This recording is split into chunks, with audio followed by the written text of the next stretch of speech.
Weather Service in Fort Worth has issued a severe thunderstorm warning for southwestern Montague County in north-central Texas, northwestern Wise County in north-central Texas, northeastern Jack County in north-central Texas, until 8:45 p.m. Central Daylight Time.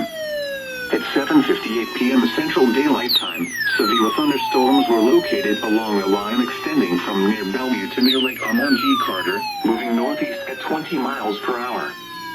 Hazard, 60 miles per hour wind gusts and quarter-size hail. Source, radar indicated. Impact, hail damage to vehicles is expected. Expect wind damage to roofs, siding, and trees. Locations impacted include Bowie, Sunset, Lake Amonji Carter, Newport, Stoneburg, Fruitland, Park Springs, and Crafton. For your protection, get inside a sturdy structure and stay away from windows.